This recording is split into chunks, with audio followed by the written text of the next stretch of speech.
Child Protective Services contacted me about being a father to a girl I'd never met, so I decided to take emergency custody, but my whole family turned on me, said I was being irresponsible, and my parents refused to accept her as part of the family. I'm a 42-year-old man who has been clean from alcohol for 8 years. I work at a warehouse and live alone in a small apartment. My life is simple and predictable, which is exactly how I like it after the chaos of my drinking years. Last Tuesday, I got a call from someone named Josie who said she was from Child Protective Services. She asked if I knew someone called Lisa Rodriguez. The name hit me like a truck. Lisa was someone I knew during my worst drinking period about 12 years ago. We were together for maybe 6 months before I got arrested for drunk driving and spent 4 months in jail. When I got out, she was gone. Josie told me Lisa had a daughter named Sophia who was 11 years old. Sophia had been removed from her mother's care because Lisa was using drugs and couldn't take care of her properly. Then Josie dropped the bomb. My name was listed as Sophia's father on her birth certificate and all her school records. I told Josie this was the first I was hearing about any of this. She said it happens more often than people think. The mother puts down a name when the child is born, and unless someone contests it legally, the state accepts it. Since I was in jail when Sophia was born and Lisa never told me about her, I had no way of knowing. Josie gave me 2 options. I could take emergency custody of Sophia, or she would go into foster care. She said they had been looking for any family members for months but couldn't find anyone else.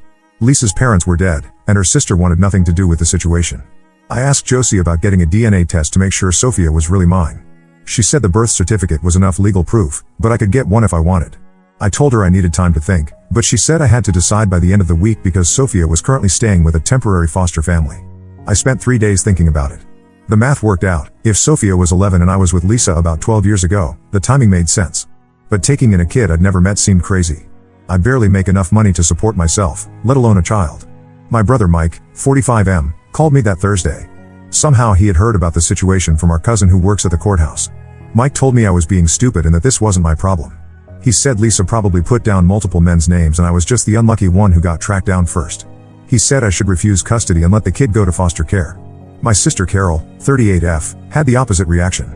She said I had a responsibility to at least meet Sophia and see if she was really mine. Carol has 2 kids of her own and said no child should be in foster care if they have family who can take them. I decided to meet Sophia before making my final decision. Josie arranged for me to visit her at the temporary foster home on Friday afternoon. The foster mother, Mrs. Patterson, was nice but clearly overwhelmed. She had 3 other kids in her care and seemed relieved when I showed up. Sophia was small for her age, with dark hair and brown eyes. She was quiet and stayed close to Mrs. Patterson at first. When Josie introduced me as her father, Sophia just stared at me.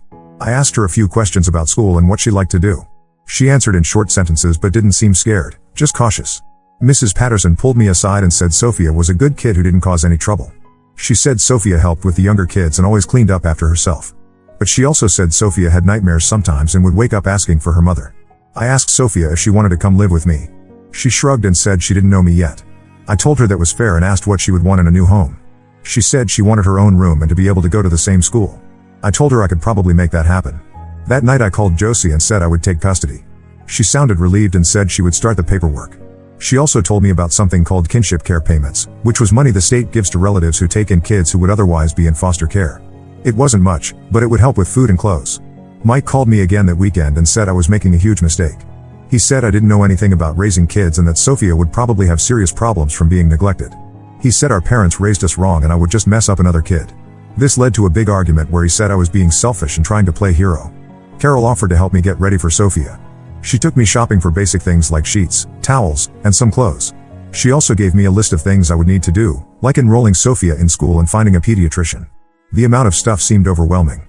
I had to take time off work to handle all the paperwork and appointments. My boss wasn't happy about it, but I explained the situation and he said he would work with me. I used up most of my vacation days in the first 2 weeks. The hardest part was explaining to Sophia why her mother wasn't coming back anytime soon. Josie had told me Lisa was in jail and facing serious drug charges. I tried to explain it in a way that didn't make Lisa sound like a terrible person, but Sophia asked a lot of questions I couldn't answer. Sophia moved in with me on a Sunday in early October. I had bought her a small dresser and a bed for the spare room. She brought 1 garbage bag of clothes and a stuffed rabbit that was missing an ear. She walked around the apartment for about an hour, checking everything out, then sat on the couch and asked when dinner was. The first few weeks were rough. Sophia was used to taking care of herself, which was good in some ways but also made me realize how much she had been neglected. She knew how to do laundry and make simple meals, but she had never been read to at bedtime or helped with homework. She also hoarded food in her room, which Josie said was normal for kids who had been hungry before.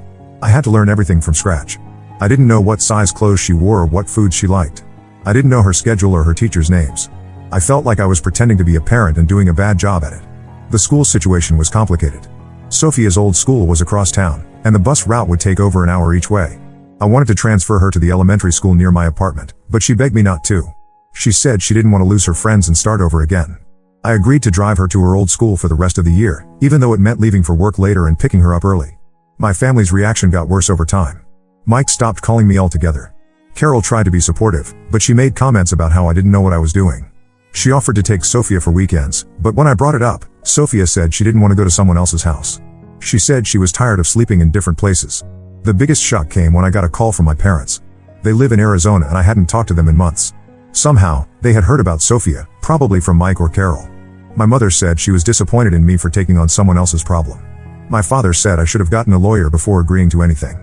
They both said I was being taken advantage of and that Sophia would just cause me trouble. This hurt more than I expected.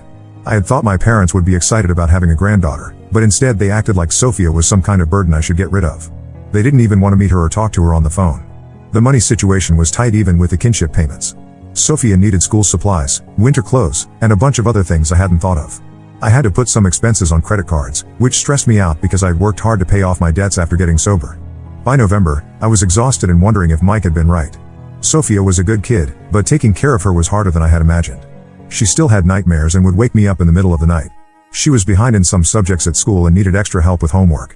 And she asked about her mother constantly, wanting to know when she could visit or call. I finally decided to get the DNA test, partly to satisfy my own curiosity and partly because I thought it might help Sophia feel more secure. I ordered a kit online and we both did the swab test. The results would take about 2 weeks. While we waited for the results, I started to notice small changes in Sophia. She was talking more at dinner and asking me questions about my job and my childhood. She also started leaving her bedroom door open at night, which Mrs. Patterson had said was a good sign that she was feeling safer. But the stress was affecting my work and my health. I was drinking more coffee and sleeping less. My supervisor noticed and asked if everything was okay.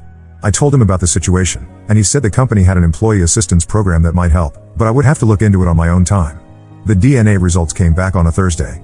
I opened the envelope while Sophia was at school. The test confirmed that I was her biological father. I stared at the paper for a long time, trying to process what this meant. Sophia really was my daughter, and I was her only family. That night I showed Sophia the results. She read the paper carefully and asked me what it meant. I told her it meant we were definitely family and that she didn't have to worry about being sent away. She nodded and asked if she could keep the paper in her room. I said yes. The next week, Josie called with news about Lisa. She had been offered a plea deal that would put her in a drug treatment program instead of prison, but she had refused it.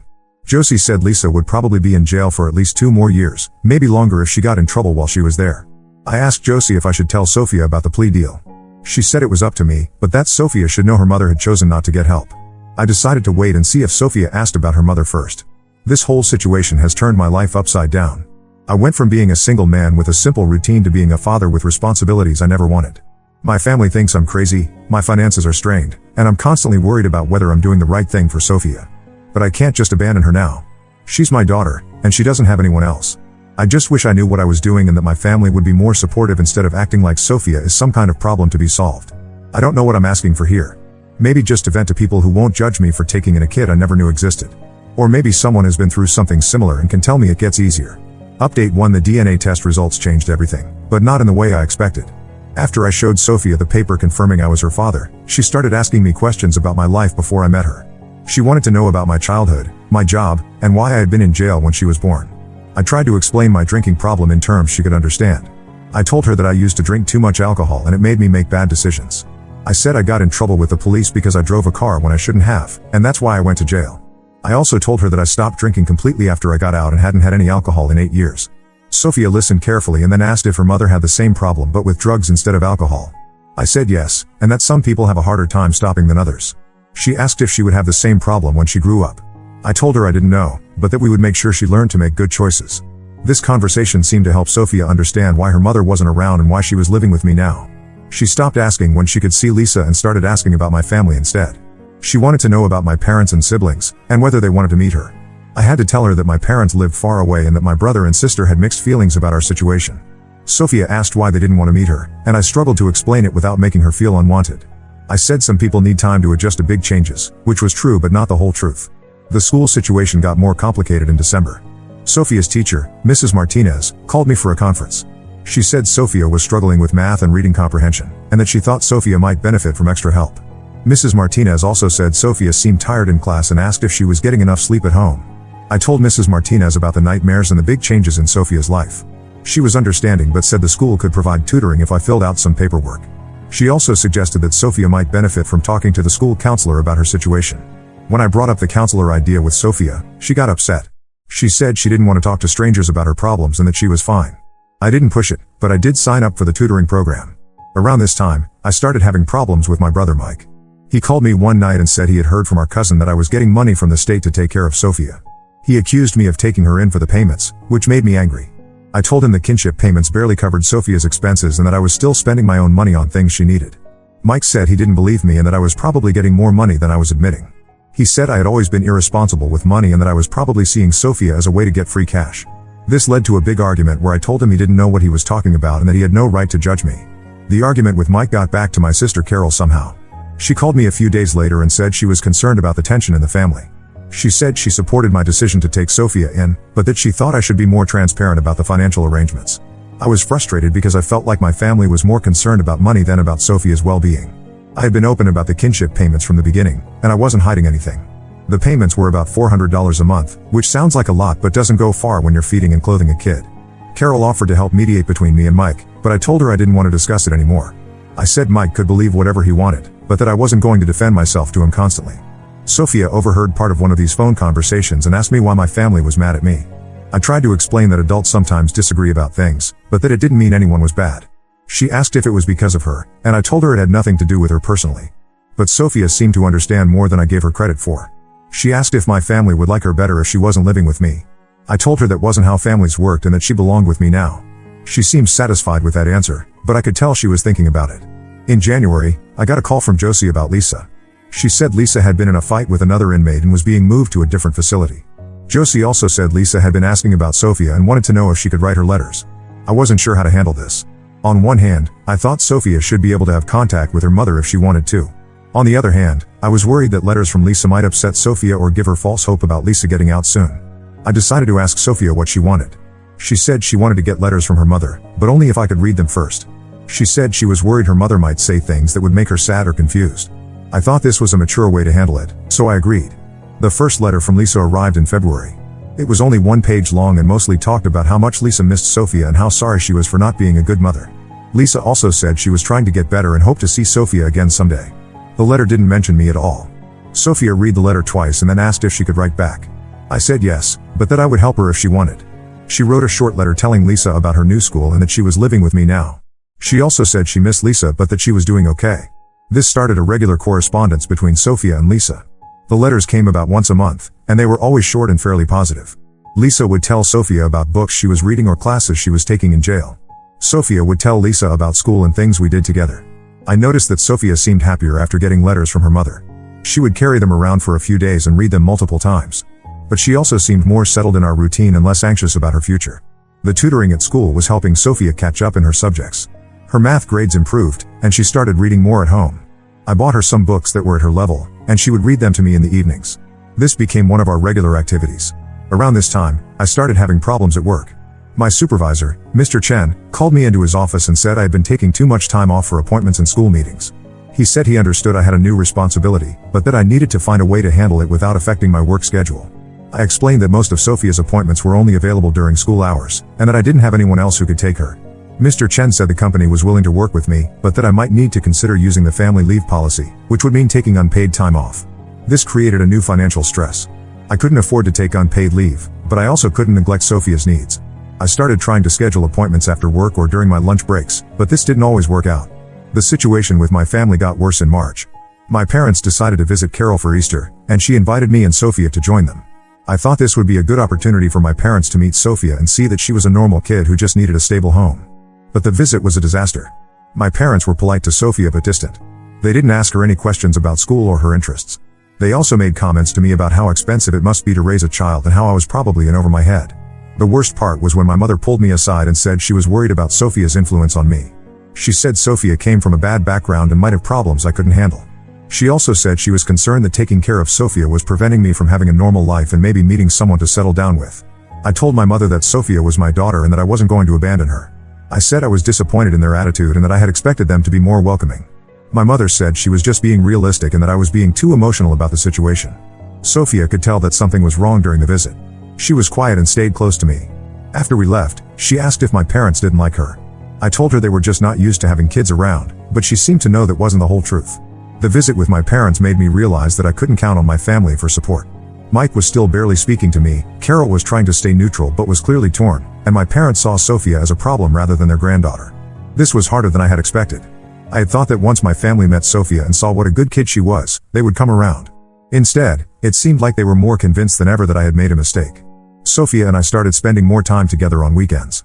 We would go to the park or the library, and I would take her to movies that were appropriate for her age. These outings were good for both of us, but they also made me realize how isolated we had become from extended family. By April, I was starting to feel like I was getting the hang of being a parent. Sophia's grades were improving, she was sleeping better, and she seemed more confident and outgoing. But I was also dealing with a reality that my family relationships had been damaged, possibly permanently. The letters from Lisa continued to arrive regularly, but in one of them, Lisa mentioned that she was eligible for parole in about a year. This made me nervous because I wasn't sure what would happen if Lisa got out and wanted Sophia back. I decided I needed to talk to a lawyer about my rights as Sophia's father. Update 2: the lawyer consultation in May changed my perspective on everything.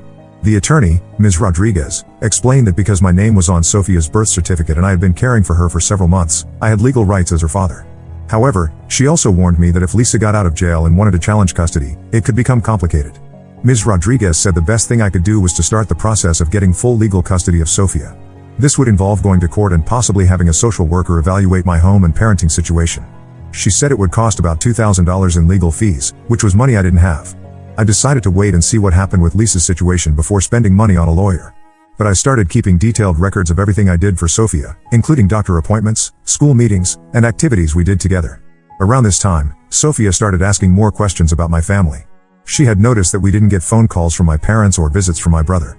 She asked if it was normal for families to not talk to each other, and I had to explain that sometimes adults have disagreements that are hard to fix. Sophia seemed to understand, but she also started making comments about how she wished she had grandparents who wanted to see her. She would see other kids at school talking about visits with their grandparents and ask why she couldn't have the same thing. In June, I got a call from Josie with bad news. Lisa had been found with drugs in her cell and was facing new charges. This meant her possible parole date was pushed back by at least another year, maybe 2. Josie said this was actually good news for my situation because it meant Lisa wouldn't be getting out anytime soon. I wasn't sure how to feel about this. On one hand, it meant I wouldn't have to worry about a custody battle in the near future. On the other hand, it meant Sophia's mother was getting in more trouble and moving further away from being able to get her life together. When I told Sophia about the situation, she was quiet for a long time. Then she asked if her mother was ever going to get better. I told her I didn't know, but that we should hope for the best while being realistic about what might happen. Sophia's behavior changed after this conversation. She stopped asking about visiting her mother and seemed less interested in writing letters. When I asked if she wanted to write to Lisa, she said she didn't know what to say anymore. The summer was challenging because Sophia was out of school and I had to figure out childcare while I was at work. Carol offered to watch Sophia some days, but Sophia said she would rather go to the community center's day program. I signed her up for the program, which cost $150 a week but was cheaper than hiring a babysitter. The day program was good for Sophia. She made friends with other kids and participated in activities like swimming and arts and crafts. She also started playing soccer, which she had never done before but really enjoyed. In July, I got a surprise call from my brother Mike.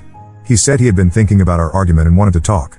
We met for coffee while Sophia was at the day program, and he apologized for some of the things he had said. He said he still thought I had taken on more than I could handle, but that he could see Sophia was doing well. Mike asked if he could meet Sophia properly, not just the brief introduction at Carol's house. I was hesitant because I didn't want Sophia to get attached to him if he was just going to disappear again. But I agreed to let him come over for dinner one night. The dinner went better than I expected. Mike brought Sophia a book about soccer and asked her about the day program. Sophia was shy at first but warmed up when Mike started telling her funny stories about things I did when I was a kid. By the end of the evening, Sophia was laughing and asking Mike to tell her more stories. After Sophia went to bed, Mike and I had a long conversation about the situation. He admitted that he had been jealous of the attention Sophia was getting from our family and worried that I was making a mistake that would hurt both of us. He said he realized he had been selfish and that Sophia deserved to have family who supported her. This conversation with Mike was a turning point. He started calling regularly and would sometimes take Sophia to the park or to get ice cream. Sophia loved having an uncle who paid attention to her, and I was grateful for the help and support. However, the situation with my parents got worse. When they found out that Mike was spending time with Sophia, they called and said they were disappointed in him too. They said the whole family was enabling my poor decision-making and that we were all going to regret it. My mother said she was especially upset because she felt like I was replacing the family I grew up with a new family that included Sophia. She said I was being disloyal to the people who had raised me and supported me through my drinking problems. This accusation hurt because it wasn't true. I wasn't trying to replace anyone or create a new family. I was just trying to take care of my daughter and give her the stable home she deserved. I told my mother this, but she said I was being naive and that Sophia would eventually cause problems that would affect the whole family. In August, Sophia started asking about her mother again. She wanted to know if she could visit Lisa in jail. I looked into it and found out that children under 12 couldn't visit unless they were accompanied by an approved adult and went through a special process. I wasn't sure if visiting Lisa would be good for Sophia or not. On one hand, she hadn't seen her mother in almost a year and might benefit from the contact. On the other hand, visiting someone in jail could be traumatic for a kid, and I was worried about how it might affect Sophia's progress. I decided to ask Sophia what she wanted to do. She said she wanted to see her mother but was scared about going to the jail. I told her we could try it once and see how it went, but that if it was too upsetting, we wouldn't do it again. The visit process was complicated. I had to fill out forms, get background checks, and attend an orientation meeting. The jail also required that Sophia meet with a social worker before the visit to make sure she understood where she was going and what to expect. The visit was scheduled for a Saturday morning in September. Sophia was nervous and asked a lot of questions about what the jail would look like and how long we would stay. I tried to prepare her as much as possible, but I was nervous too. When we arrived at the jail, Sophia held my hand tightly while we went through security. The visiting room was crowded and loud, with families sitting at small tables talking to inmates. Sophia looked around with wide eyes and asked if we could leave. I told her we could stay for just a few minutes to say hello to her mother, and then we would go. When Lisa was brought out, Sophia barely recognized her. Lisa had lost weight and looked older than her 34 years. She was also more emotional than I expected, crying when she saw Sophia and trying to hug her through the plexiglass barrier. The visit lasted about 30 minutes. Lisa asked Sophia about school and told her how much she missed her. Sophia answered questions but seemed uncomfortable and kept looking at me. Lisa also asked me about our living situation and thanked me for taking care of Sophia. When we left, Sophia was quiet for a long time. Finally, she asked if her mother looked sick. I told her that being in jail was hard on people and that her mother was probably not as healthy as she could be. Sophia said she didn't want to visit again because it made her sad. I agreed that we wouldn't visit again unless Sophia changed her mind. I also started to understand that Sophia was moving on from her old life and building a new one with me. The visit had shown her that her mother was still struggling and wasn't in a position to take care of her. In September, Sophia started 5th grade at her old school. She was excited about being one of the older kids and had made good friends in her class. Her teacher, Mr. Thompson, called me after the first week to say that Sophia seemed confident and well-adjusted. Around this time, I started thinking about the future differently. Instead of seeing Sophia as a temporary responsibility, I began planning for her long-term needs. I started a small savings account for her college fund and looked into activities she might want to try, like music lessons or art classes. Sophia expressed interest in learning to play the guitar, so I found a teacher who gave lessons at the community center.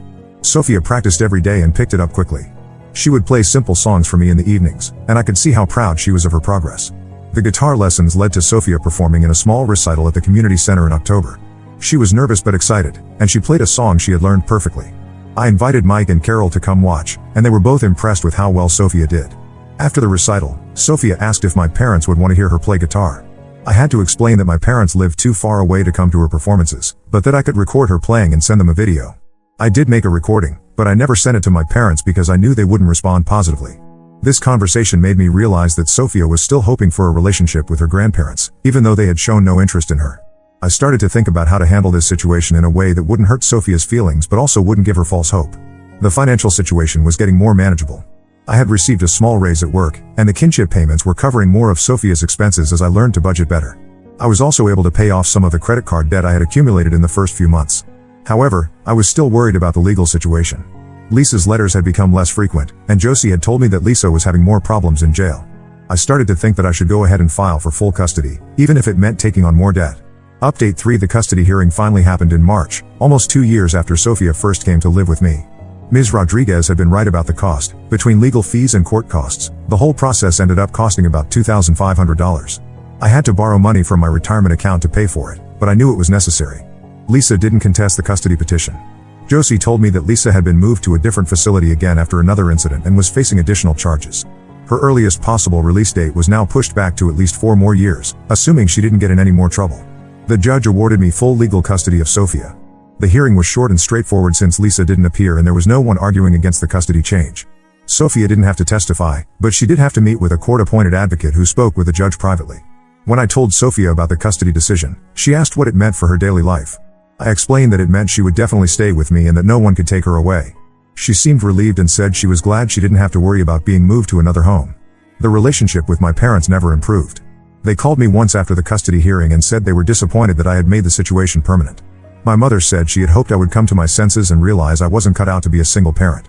That conversation was the last time I talked to my parents. They stopped calling, and I stopped reaching out to them. Sophia eventually stopped asking about her grandparents, and I stopped making excuses for why they weren't involved in her life. Mike continued to be a good uncle to Sophia. He started taking her to soccer games and helped her with school projects. Sophia clearly enjoyed having a male relative who was interested in her life. Carol also remained supportive, though she was always careful not to take sides in the family conflicts. The situation with Lisa became more complicated in the spring. Josie called me to say that Lisa had been hospitalized after an incident in jail and was in serious condition. The details weren't clear, but it seemed like Lisa had been hurt in a fight with other inmates. I had to decide whether to tell Sophia about her mother's hospitalization. I chose to wait and see what happened rather than worry her about something that might not be serious. Josie said she would keep me updated on Lisa's condition. 2 weeks later, Josie called with news that Lisa had died in the hospital. The official cause was complications from internal injuries, but Josie said there might be an investigation into what exactly happened. She said I would need to make decisions about funeral arrangements since I was Sophia's legal guardian. This was the hardest conversation I ever had to have with Sophia. I sat her down after school and told her that her mother had died. Sophia stared at me for a long time without saying anything. Then she asked if it was because of the drugs.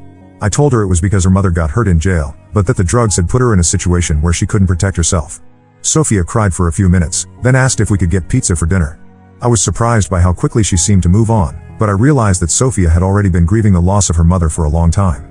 Lisa had been absent from Sophia's life for almost 2 years, and Sophia had adjusted to not having her around. The funeral was small. I paid for a basic service, and Mike and Carol came to support Sophia.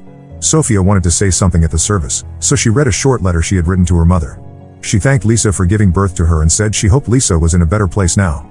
After the funeral, Sophia seemed to close the chapter on her life with Lisa. She stopped talking about her mother and focused on her current activities and friends. She also started calling me Dad instead of by my first name, which she had been doing since she moved in with me. The school situation improved significantly. Sophia's grades were good, and she was involved in several activities. She continued with guitar lessons and also joined the school's art club. Her teacher said she was well liked by her classmates and showed good leadership skills. In the summer, Sophia went to a sleepaway camp for 2 weeks. This was the first time we had been apart for more than a day since she moved in with me. I was worried about how she would handle being away from home, but she had a great time and made friends with kids from other schools. The camp experience showed me that Sophia was becoming more independent and confident. She was no longer the scared, quiet kid who had moved in with me 2 years earlier. She was outgoing and curious about the world around her. My work situation also improved. Mr. Chen retired, and the new supervisor was more understanding about my family responsibilities. The company also implemented a more flexible schedule policy, which made it easier for me to handle Sophia's appointments and school events. Financially, things became more stable. I had paid off the debt from the legal fees and was able to start saving money again. Sophia's expenses were predictable now, and I had learned to budget for things like school supplies, clothes, and activities. Sophia started middle school in the fall, which was a big transition. She was nervous about changing schools and having multiple teachers, but she adapted quickly. She joined the school band and continued with her guitar lessons. She also made new friends and seemed excited about the increased independence that came with being in middle school. Around this time, Sophia started asking questions about dating and relationships. She had noticed that some of her friends had crushes and wanted to know about my dating life. I told her I wasn't seeing anyone and was focused on taking care of her. She said she thought it might be nice if I found someone to marry so she could have a stepmom. This conversation made me realize that Sophia was thinking about our family structure and what it might look like in the future. She seemed secure in our relationship but also curious about whether it might expand to include other people. The legal situation with Lisa's death created some paperwork complications. I had to deal with her estate, which mostly consisted of debts and a few personal items that were in storage. I decided to keep a few photographs and a piece of jewelry that might be meaningful to Sophia when she got older. Mike suggested that I should consider dating now that Sophia was older and more settled.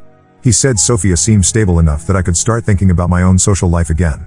But I wasn't ready for that kind of change, and I didn't want to complicate Sophia's life with new relationships. By the end of Sophia's first year in middle school, I realized that we had built a solid life together. She was doing well academically and socially, and our routine felt natural rather than forced. Sophia had her own interests and friends, but she still enjoyed spending time with me on weekends. The relationship with my parents remained non-existent. They had missed Sophia's entire childhood so far, and I had stopped expecting them to change their minds. Sophia had also stopped asking about them, which suggested she had accepted that some family relationships just weren't going to happen. Carol remained a supportive aunt to Sophia. She would take Sophia shopping for clothes and included her in family activities with her own children. Sophia enjoyed having cousins to spend time with, and Carol's kids seemed to like having an older cousin around. Looking back on the past 2.5 years, I can see how much both Sophia and I have changed. When she first moved in with me, I was focused on just getting through each day and making sure her basic needs were met. Now I think about her future and what kind of person she's becoming. Sophia has grown from a scared, quiet kid into a confident teenager who knows what she likes and isn't afraid to express her opinions. She still has some effects from her early childhood experiences, but she has developed coping skills and doesn't seem to be held back by her past. The family situation taught me that blood relationships don't automatically mean support and understanding. Mike and Carol chose to be part of Sophia's life, while my parents chose not to. Sophia has learned to value the people who show up for her rather than waiting for people who don't. I never planned to be a single father, and there were many times in the first year when I wondered if I had made the right choice. But seeing Sophia thrive and knowing that she has a stable home has convinced me that taking custody was the right decision. The financial stress was real, and there were times when I wasn't sure we would make it work. But we found ways to manage, and the kinship payments helped bridge the gap until I could adjust my budget and lifestyle. Sophia still writes in a journal that she started keeping after her mother died. She doesn't share what she writes, but I think it helps her process her thoughts and feelings. She also talks to the school counselor occasionally, which seems to be beneficial. We have established traditions that are just ours. We still go to the library every Tuesday, and Sophia still reads to me in the evenings sometimes. We also have movie nights on Fridays and try new restaurants on special occasions.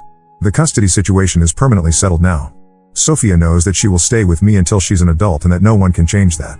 This security has allowed her to focus on normal teenage concerns like friends, school, and activities rather than worrying about where she will live.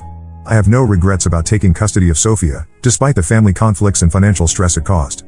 She needed a stable home, and I was able to provide that. In return, she has made my life more meaningful and given me a reason to plan for the future. The people who said I was making a mistake were wrong. Sophia wasn't a burden or a problem to be solved. She was a kid who needed a parent, and I was able to be that parent. The rest of the family drama was just noise that eventually faded away. Sophia is now 14 and doing well in high school. She plays guitar in the school jazz band and is considering trying out for the soccer team. She has close friends and good grades, and she seems to have a clear sense of who she is and what she wants. I'm proud of the person Sophia is becoming and grateful that I had the opportunity to be part of raising her. Taking custody was the best decision I ever made, even though it wasn't easy and even though it cost me some family relationships that I thought were important. Sophia and I are a family now, just the two of us. We don't need anyone else's approval or support to make that real.